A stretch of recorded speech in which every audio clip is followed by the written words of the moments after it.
Общий объем инвестиций составляет более 2 миллиардов сомов. Кроме налогов и отчислений, компания ежегодно выделяет по 10 миллионов сомов в качестве социальной помощи Чаткальскому району. Общая численность персонала 552 человека. После запуска в планах увеличить это число. Более 90% рабочих будут привлечены из местного населения. После строительства фабрики создаются новые рабочие места. Если мы возьмем отдельно ЗИФ, то это 150 рабочих мест. Если мы берем отдельно компанию Вертекс, то там еще будет увеличение порядка 100 человек. Если мы видим то, что с вводом фабрики мощность увеличивается даже рудника, в итоге компания Вертекс сможет перерабатывать в 2 раза больше металла. Если сейчас она на данном этапе везет долгий путь на Балхашский медиаплавильный завод, 3 перевалки, это очень большие затраты, но компания как бы идет, чтобы была занята с населением. Поэтому было принято в 2018 году создать такой консорциум Global Job Mining и Vertex Gold Company. Премьер-министр в своей речи определил приоритетом экологическую составляющую в деятельности потенциального завода. Специалисты, в свою очередь, заверили, что на месторождении будет использована бесцианидная технология.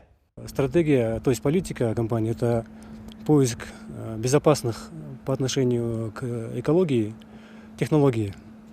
В этом ключе мы провели ряд исследований и приняли в основном технологию, которая максимально безопасна по отношению к природе. Это у нас комбинированный метод получается. У нас первый идет гравитация идет, то есть вообще не применяются какие-либо реагенты. И второй этап, следующий этап, это получается выщелачивание золота применением реагента КСТ, вот новой технологии.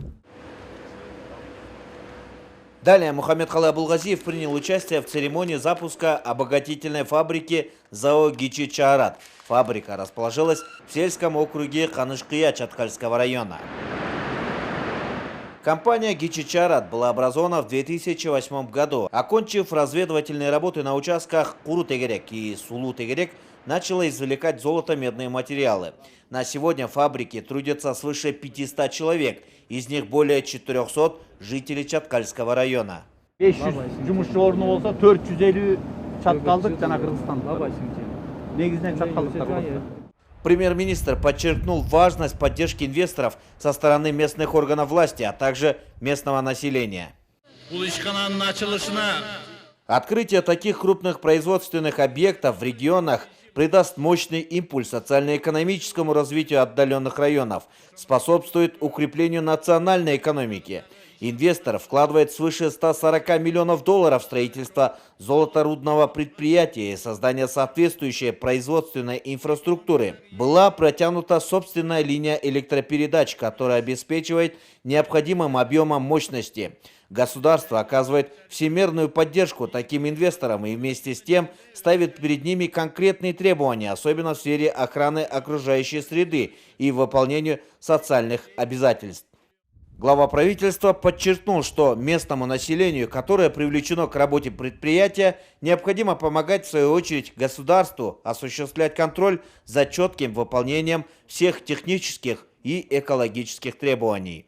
Экология маселеси биздин элибизде ошондой талап коюп атат. Суулар булганбасын, адамдардын ден соолугуна зыян келбесин деп ушул эң биринчи.